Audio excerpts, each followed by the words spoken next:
রাজ্য আনন্দপুরে চারিদিকে সানাইয়ের গুঞ্জন ছিল। রাজা অর্জুন রানী বিদিশাকে বিবাহ করে সম্মান সহকারে নিজের মহলে নিয়ে এসেছিলেন, কিন্তু পরের দিনই মহারানী বিদিশা অজ্ঞান হয়ে পড়ে যান। আরে এ কি হলো রানী বিদিশা? রাজা অর্জুন ঘাবড়ে গিয়ে চিৎকার করে ওঠেন, আরে কেউ আছো? জলদি হাকিমকে ডাকো। রানীর কি হলো? রানী, রানী উঠুন। রানীর দাসী ছুটে গিয়ে হাকিমকে নিয়ে এলো।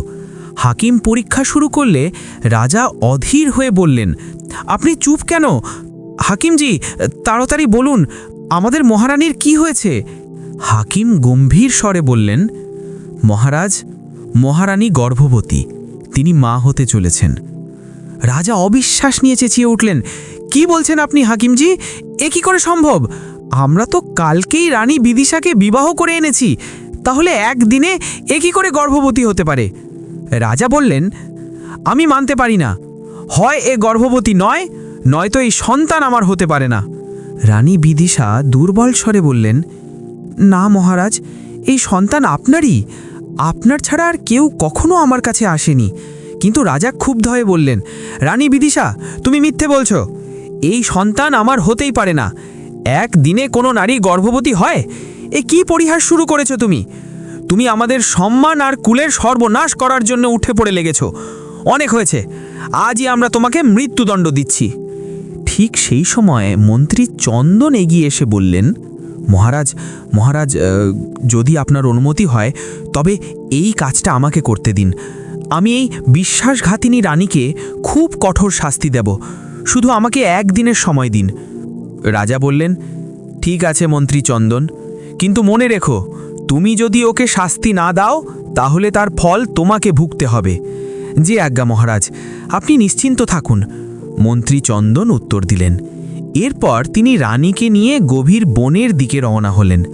পথে রানী মিনতি করে বললেন, মন্ত্রী চন্দন, দয়া করে আমার কথা শুনুন, এই সন্তান মহারাজেরই, তিনি ছাড়া অন্য কেউ কখনো আমার কাছে আসেনি। মন্ত্রী চন্দন গম্ভীর স্বরে বললেন, দেখুন মহারানী, এই সন্তান কার তা এখন ঈশ্বরই জানেন, কিন্তু আমি আপনাকে মেরে পাপ নিতে চাই না।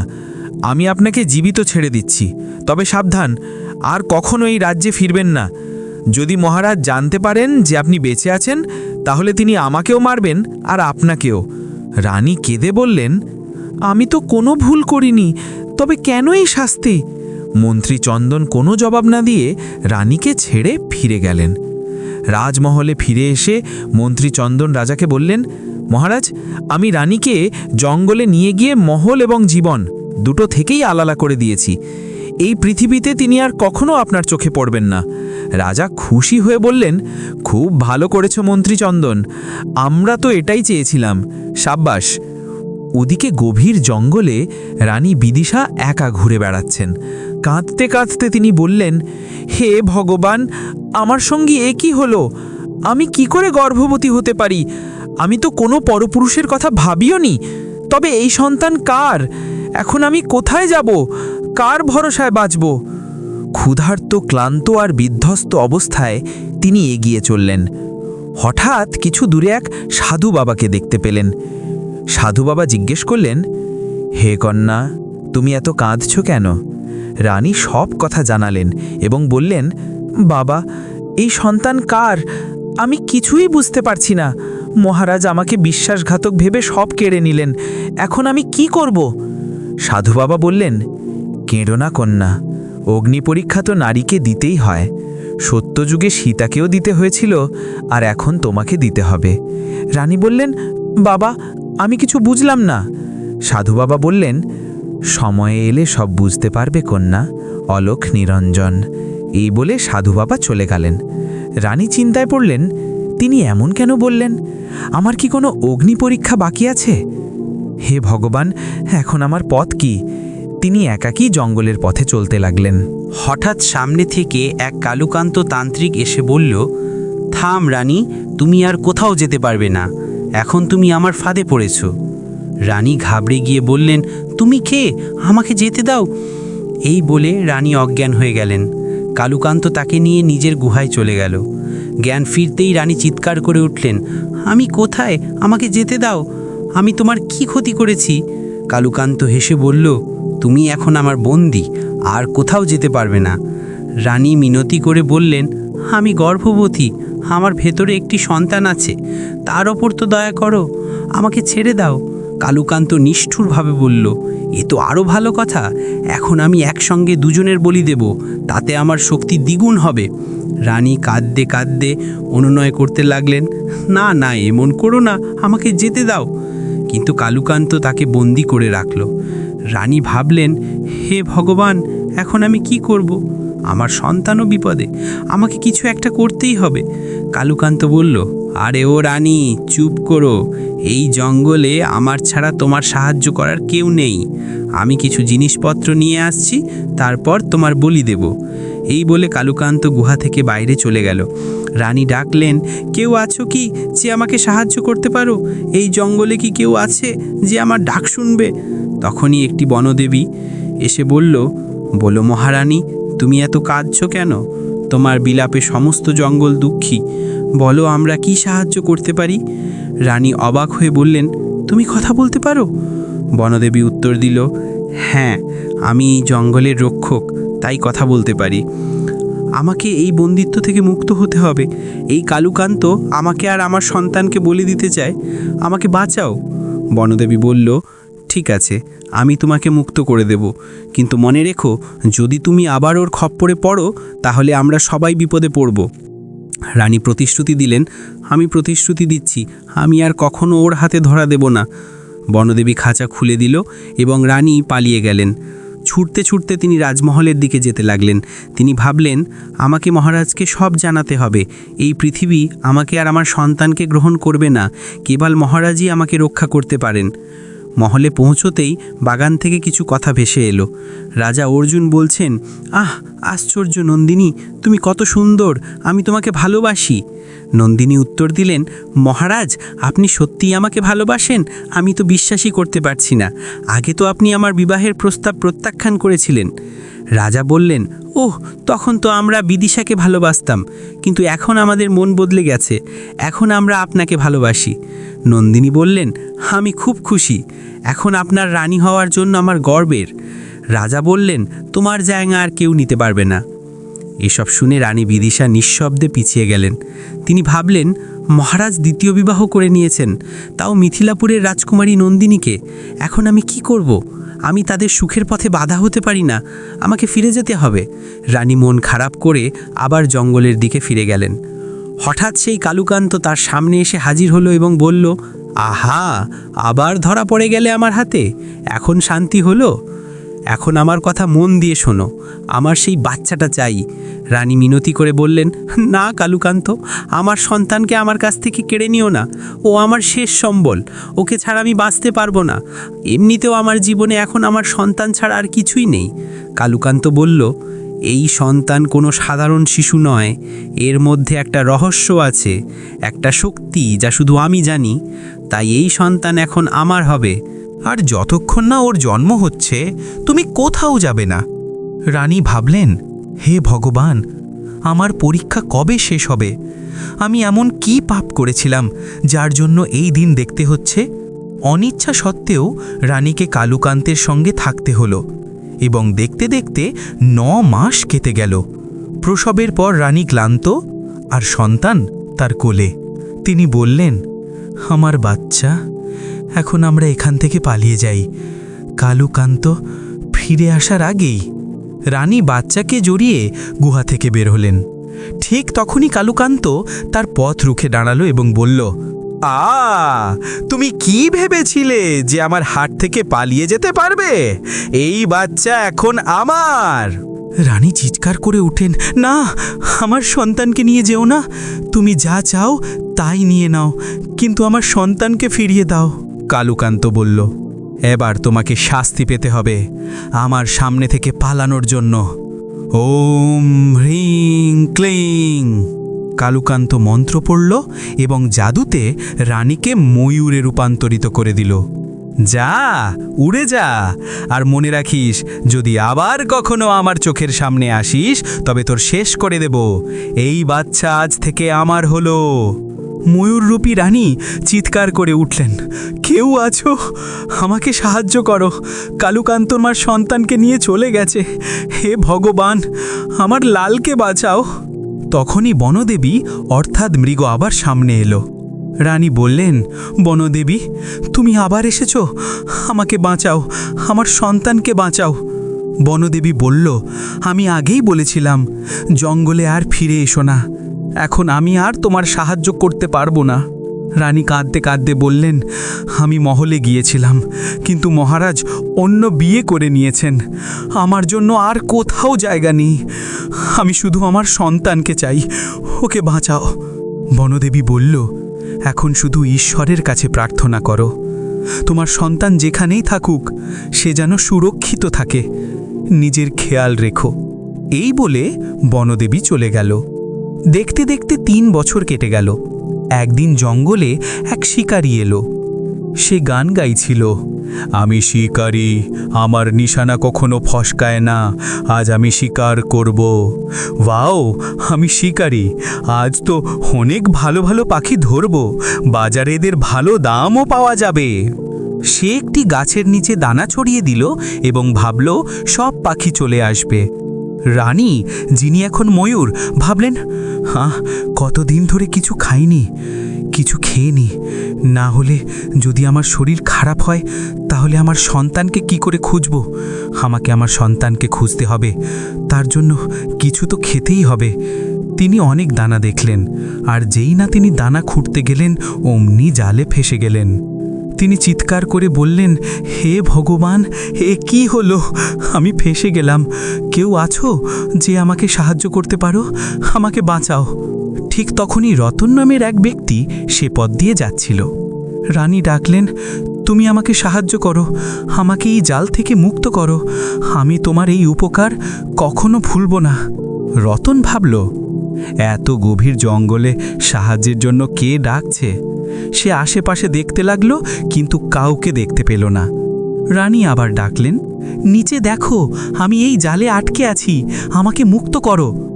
রতন অবাক হয়ে বলল, আরে তুমি তো একটা ময়ূর হয়ে কথা বলতে পারো, তোমাকে তো সাধারণ মনে হচ্ছে না, বলো এর বদলে আমি কি পাবো? রানী বললেন, তুমি যা চাইবে আমি তাই দেব। সময় এলে আমি তোমাকে ধনী বানাতে পারি, শুধু আমাকে এই জাল থেকে বের করো, নয়তো শিকারী আমাকে মেরে ফেলবে। রতন বলল, ঠিক আছে, কিন্তু তুমি কোথাও পালাবে না, তুমি আমার সঙ্গে চলবে। রানী রাজি হলেন, হ্যাঁ আমি চলব। রতন জাল খুলে দিল এবং ময়ূরকে একটি থলিতে পুরে নিল। সে মনে মনে ভাবল, আহা, কেন অপেক্ষা করব, রাজাকে দেখালেই তো ভালো পুরস্কার পাব। রানী জিজ্ঞেস করলেন, তুমি এই পথ কেন নিচ্ছ, মহলের দিকে কেন যাচ্ছ? রতন জবাব দিল, আমার বাড়ি মহলের বাইরে একটা কুঁড়ে ঘরে, তাই এই পথে যাচ্ছি, তুমি একটু বিশ্রাম করো। সে মনে মনে ভাবছিল, যদি জানতে পারে যে আমি ওকে বিক্রি করতে যাচ্ছি তাহলে তো পালিয়ে যাবে। রানী ভাবলেন, না, আমাকে যেভাবেই হোক জলদি মহলে যেতে হবে। রতন মহলের ফটকে পৌঁছালো। সৈন্যরা তাকে থামালো, এই কোথায় যাচ্ছ, থামো। রতন বলল, মহারাজের জন্য একটা উপহার নিয়ে এসেছি। সৈন্য বলল, মহারাজ কোনো অচেনা লোকের কাছ থেকে উপহার নেন না, যাও এখান থেকে। রতন অনুরোধ করল, আরে এমন কেন, আমাকে একবার মহারাজের সঙ্গে দেখা করতে দাও, এই উপহার এমন যে মহারাজ না করতে পারবেন না, তাকে বলো আমার কাছে একটা কথা বলা ময়ূর আছে। সৈন্য বলল, ওহো, তাহলে তো এটা সত্যিই দুর্লভ উপহার হবে, যাও, হয়তো মহারাজের পছন্দ হয়ে যাবে। রতন ভেতরে গেল এবং মহারাজকে বলল, মহারাজের জয় হোক, আমার কোনো সমস্যা নেই, বরং আমি আপনার জন্য একটা কথা বলা ময়ূর নিয়ে এসেছি, আপনার এই উপহার খুব পছন্দ হবে। রানী ভাবলেন, হে ভগবান, এ তো আমাকেই আমার স্বামীর কাছে বিক্রি করতে এসেছে, এখন আমি কি করব? মহারাজ যেন আমাকে চিনতে না পারেন, উপরওয়ালা আমাকে রক্ষা করো। রাজা খুশি হয়ে বললেন, বাহ, এটা তো সত্যি দুর্লভ উপহার মনে হচ্ছে, বলো এর বদলে তোমার কি চাই? রতন বলল, মহারাজ, আপনি যদি কিছু অর্থ দেন তবে আমাদের ভালো চলে যেত, কারণ আমার সংসারের আর্থিক অবস্থা ভালো নয়। রাজা বললেন, বুঝলাম, মন্ত্রী চন্দন, একে পুরস্কার দেওয়া হোক, এখন থেকে এই ময়ূর আমাদের হলো। রতন বলল, ধন্যবাদ মহারাজ। রাজা ময়ূরকে দেখে বললেন, এই ময়ূরটি তো সত্যি খুব সুন্দর, চলো ময়ূর, এখন কিছু একটা বলে দেখাও, আমরা অনেকক্ষণ ধরে তোমার কথা শোনার অপেক্ষা করছি। রানী চুপ রইলেন। রাজা বললেন, আরে কিছু তো বলো, ঘাবড়িও না। হয়তো মালিক বদল হওয়া একটু ভয় পাচ্ছে। চলো, এখন আমি তোমাকে আমার নতুন রানীর সঙ্গে দেখা করাই। উনি তোমাকে দেখে খুশি হবেন। রাজা ময়ূরকে নিয়ে নতুন রানী নন্দিনীর কাছে গেলেন এবং বললেন, মহারানী, আমাদের হৃদয়ের রানী, দেখো আমরা তোমার জন্য একটা উপহার এনেছি, বলো কেমন লাগলো? নতুন রানী বললেন, মহারাজ, এ তো একটা ময়ূর। রাজা বললেন, একে সাধারণ ময়ূর ভাবার ভুল করো না, এ হলো কথা বলা ময়ূর। তুমি যা বলবে সে তাই বলবে, তোমার মন লেগে থাকবে এর সাথে। নতুন রানী বললেন, সত্যি মহারাজ, আপনি আমাকে কত ভালোবাসেন। রাজা ময়ূরকে বললেন, এখন তো কিছু বলো, কতক্ষণ ধরে তোমার আওয়াজ শোনার জন্য অপেক্ষা করছি। ময়ূররূপী রানী বললেন, আমাকে যেতে দিন, আমার সন্তান বিপদে আছে, আমি এখানে থাকতে পারবো না। রাজা বললেন, না না, এখন তুমি এখানেই থাকবে, আমরা তোমাকে টাকা দিয়ে কিনেছি। এখন তুমি আমাদের রানীর সাথে থাকবে আর তার মনোরঞ্জন করবে। রানী আবার বললেন, মহারাজ, দয়া করে আমাকে যেতে দিন। রাজা বললেন, আরে তুমি আমাদের দেখে এত ভয় পাচ্ছ কেন? রানী ভাবলেন, যদি আপনি জানতে পারেন যে আমি সেই বিদিশা, তবে আমি আপনাকে বলে দিই, আমি আপনার প্রথম স্ত্রী এবং এখনও বেঁচে আছি। আপনি আমাকে এবং আমার মন্ত্রী চন্দনকে মেরে ফেলবেন। তিনি উড়ে যাবার চেষ্টা করলেন, কিন্তু রাজা তাকে ধরে খাঁচায় বন্ধ করে দিলেন। দিন কাটতে লাগলো। ধীরে ধীরে রাজার সেই ময়ূরের প্রতি মায়া জন্মাতে লাগলো। একদিন রাজা মন খারাপ করে বসেছিলেন। ময়ূর জিজ্ঞাসা করল, কি হলো মহারাজ, আপনি আজ এত মন খারাপ করে কেন আছেন? রানী ভাবলেন, এর কাছ থেকে কিছু জিজ্ঞাসা করা উচিত না, যদি আমার কথায় ওর সন্দেহ হয় তো। রাজা বললেন, ময়ূর, তোমাকে কি বলবো, আজ আমি তোমাকে মনের কথা বলছি। সত্যি বলতে আমার জীবনে এখন আর কোনো সুখ নেই, আমি শুধু হাসার ভান করি। সত্যি কথা বলতে আমি আমার প্রথম স্ত্রীকে খুব ভালোবাসতাম। সে একজন গরিব মেয়ে ছিল, কিন্তু আমি তাকে মন থেকে ভালোবেসেছিলাম। তারপর কি হলো মহারাজ? তারপর একদিন জানতে পারলাম সে আমাদের সন্তানের মা নয়, তার গর্ভে অন্য কারো সন্তান ছিল। ব্যাস, সেদিন থেকে আমার মন ভেঙে গেল, আর তারপর আমি আর কখনো বিয়ে করিনি। ময়ূর বলল, কিন্তু মহারাজ, আমি তো শুনেছি যে আপনার দ্বিতীয় বিয়েও হয়েছিল। হ্যাঁ, বিবাহ তো করেছি, কিন্তু তাকে কখনো হৃদয়ে স্ত্রীর স্থান দিইনি। আমাদের মধ্যে শুধু একটা বোঝাপড়া আছে, একটা ভালো সম্পর্ক, একটা বন্ধুত্ব। প্রজাদের চোখে সে আমাদের মহারানী, কিন্তু আমার হৃদয়ের রানী শুধু বিদিশাই ছিল, আর সব সময় থাকবে। হ্যাঁ, সে আমাকে ধোঁকা দিয়েছিল, এ কথা সত্যি, কিন্তু সেই প্রতারণার ঘা আজও ততটাই গভীর। ময়ূর ভাবল, মহারাজ, আপনি আমাকে কত ভালোবাসেন তার আন্দাজ আপনার নেই। ইস, যদি আমি আপনাকে বিশ্বাস করাতে পারতাম। সেই সন্তান সেই ভালোবাসারই প্রতীক, আপনারই অংশ, কিন্তু আমি চাইলেও কিছু করতে পারছি না। রাজা বললেন, চলো, অনেক হলো দুঃখের কথা, একটু জঙ্গলে ঘুরে আসি, মন হালকা হবে। চলো ময়ূর, তোমাকে খাঁচায় ভরে রাখি, পাছে তুমি উড়ে যাও। রাজা ময়ূরকে নিয়ে জঙ্গলের দিকে বেরিয়ে পড়লেন। পথে সেই সাধু বাবার সাথে দেখা হলো। সাধু বাবা বললেন, দেখো, প্রেমের পরীক্ষা এখনো চলছে, দুজন একসঙ্গে থেকেও একসঙ্গে নেই। রানী ভাবলেন, এ তো সেই সাধু বাবা যিনি আমাকে আশীর্বাদ করেছিলেন। রাজা জিজ্ঞেস করলেন, আপনি কে? সাধু বাবা, এসব কেন বলছেন? সাধু বাবা বললেন, সত্য জানার সময় এসেছে। তিনি একটি মন্ত্র পড়লেন এবং ময়ূরের ওপর ছাই ছিটিয়ে দিলেন। ময়ূর ধীরে ধীরে রানী বিদিশাতে রূপান্তরিত হল। রাজা আশ্চর্য হয়ে বললেন, এ কি, তুমি জীবিত? রানী বললেন, হ্যাঁ মহারাজ, আমি জীবিত। 3 বছর ধরে আপনার জন্য ছটফট করছিলাম। রাজা বললেন, কিন্তু তুমি আমাকে ধোঁকা দিয়েছিলে বিদিশা, সেই সন্তান অন্য কারো ছিল। রানী বললেন, না মহারাজ, আমি অন্য কাউকে ভালোবাসিনি, সেই সন্তান আপনারই ছিল। রাজা বললেন, যদি তাই হয় তবে তার প্রমাণ দাও, আমি সত্যিটা জানতে চাই। সাধু বাবা বললেন, আমি বলতে পারি সেই সন্তান কে ছিল। এর উত্তর তুমি একটি গুহায় পাবে। সেখানে একটি জাদুকরী আয়না আছে, কিন্তু সেখানে পৌঁছতে গেলে তোমাকে অনেক বাধার সম্মুখীন হতে হবে। রাজা বললেন, ঠিক আছে, আমি প্রস্তুত, আমাকে আমার জীবনের সত্য জানতে হবে। সাধু বাবা বললেন, এখান থেকে সোজা চলো, সামনে একটি গুহা আসবে, তাতে প্রবেশ করার আগে তোমাকে অনেক পরীক্ষা পার করতে হবে। রাজা গুহার দিকে এগোতেই একটি শিশুর কান্নার আওয়াজ শুনতে পেলেন। রাজা ভাবলেন, এ কেমন আওয়াজ, এত গভীর জঙ্গলে? তিনি এগিয়ে গিয়ে দেখলেন একটি ছোট শিশু মাটিতে বসে কাঁদছে, আর তার পাশে একজন ব্যক্তি দাঁড়িয়ে আছেন যিনি দেখতে ঠিক রাজার মতোই। রাজা বললেন, এ কি, তুমি কে? তোমাকে তো হুবহু আমার মতো দেখতে। সেই ব্যক্তি বললেন, প্রশ্ন আমাকে নয়, নিজেকে করো, আমি তোমার প্রতিচ্ছবি। রাজা জিজ্ঞেস করলেন, এই শিশুটি কে? লোকটি বলল, এটাই তো তোমাকে বুঝতে হবে, এই শিশু তোমারই রক্ত। রাজা বললেন, এটা অসম্ভব, আমি জাদুকরি আয়নার কাছে যাচ্ছি। লোকটি বলল, নির্বোধ হয়েও না, যাদের আমরা ছেড়ে আসি তারাই আমাদের সবচেয়ে বড় দায়িত্ব হয়ে ওঠে। এই শিশু তোমার সাথে যুক্ত, যদি পথভ্রষ্ট হও তবে না রানীকে পাবে, না এই সন্তানকে, না তোমার অস্তিত্বকে। এই বলে সেই ব্যক্তি ও শিশুটি অদৃশ্য হয়ে গেল। রাজা ভাবলেন, হে ঈশ্বর, এসব কি ছিল? সত্যিই কি সেই শিশু আমার ছিল? আমাকে গুহা পর্যন্ত পৌঁছতেই হবে।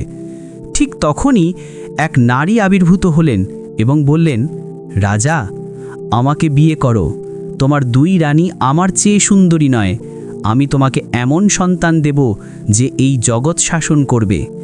রাজা বললেন, না, আমি তোমাকে বিয়ে করতে পারি না, আমি আমার স্ত্রী বিদিশাকে খুব ভালোবাসি। নারীটি বললেন, বোকা রাজা, তুমি মস্ত ভুল করছো। যদি আমাকে তোমার স্ত্রী করো তবে তোমার কোনো কিছুর অভাব হবে না। রাজা বললেন, না, আমি এমন করতে পারি না। নারীটি বললেন, যদি আমাকে বিয়ে না করো তবে তোমার বলি দাও। রাজা বললেন, ঠিক আছে, আমি নিজের বলি দিতে পারি, কিন্তু বিয়ে করতে পারি না।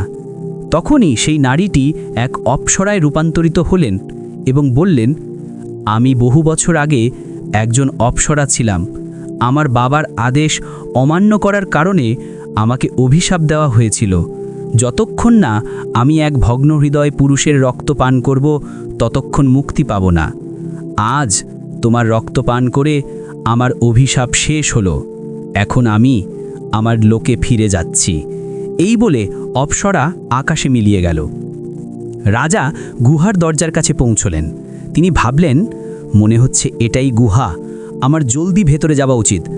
যেই তিনি ভেতরে ঢুকতে গেলেন, একটি কণ্ঠস্বর ভেসে এলো, থাম রাজন, আমি তোমাকে ভেতরে যেতে দেব না। যতক্ষণ না তুমি আমার 2টো প্রশ্নের উত্তর দিচ্ছ, ততক্ষণ তুমি আমার রহস্য পর্যন্ত পৌঁছতে পারবে না।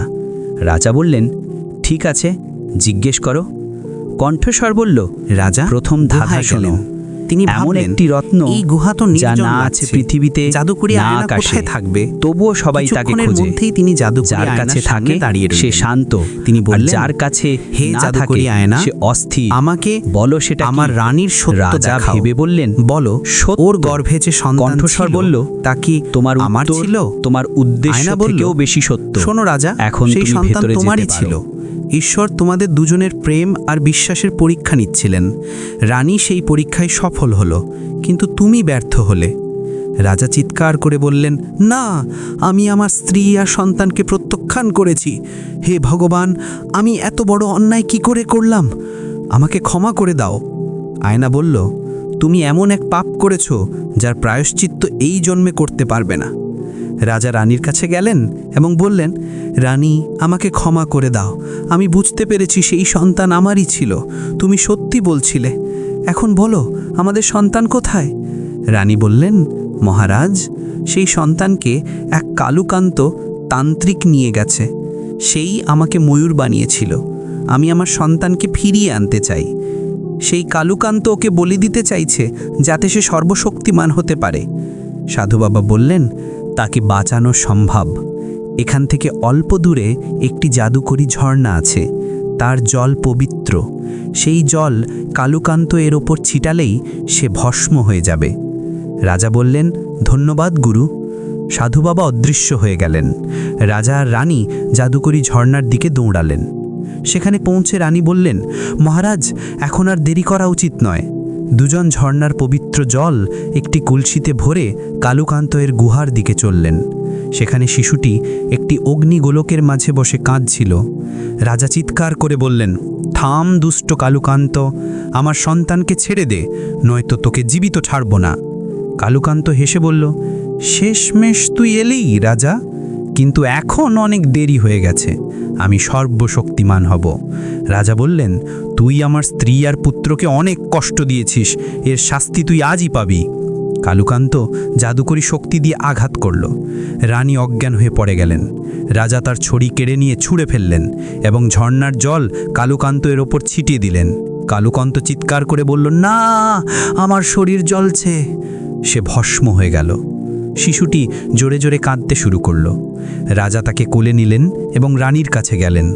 রানী, ওঠো, দেখো আমাদের ছেলে অক্ষত আছে।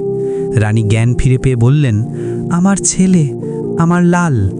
রাজা বললেন, চলো রানী, এবার আমরা আমাদের রাজ্যে ফিরে যাই। তুমি আমার রানী হয়ে পুরো মান সম্মান নিয়ে মহলে থাকবে।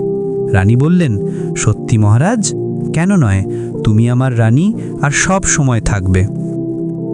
মহলে প্রবেশ করতেই মন্ত্রী চন্দন ঘাবড়ে গেলেন। তিনি বললেন, মহারাজ, দয়া করে আমাকে ক্ষমা করে দিন, আমি মহারানীকে মারিনি, তিনি গর্ভবতী ছিলেন, আমার দয়া হয়েছিল। তখনই দ্বিতীয় রানী নন্দিনী এলেন এবং বললেন, মহারাজ, আমি বিয়ে করতে চাইনি, বাবার কথায় আমি এই সম্পর্ক মেনে নিয়েছিলাম। আপনি আপনার প্রকৃত রানী আর পুত্রের সঙ্গে সুখে থাকুন, আমি মহল ছেড়ে চলে যাচ্ছি। তিনি নীরবে চলে গেলেন। রাজা, রানী, বিদিশা এবং তাদের পুত্র একে অপরের দিকে তাকিয়ে হাসলেন। সেই দিনের পর মহলে আর কখনো কোনো ভুল বোঝাবুঝি রইল না, রইল কেবল সত্য, প্রেম আর বিশ্বাস।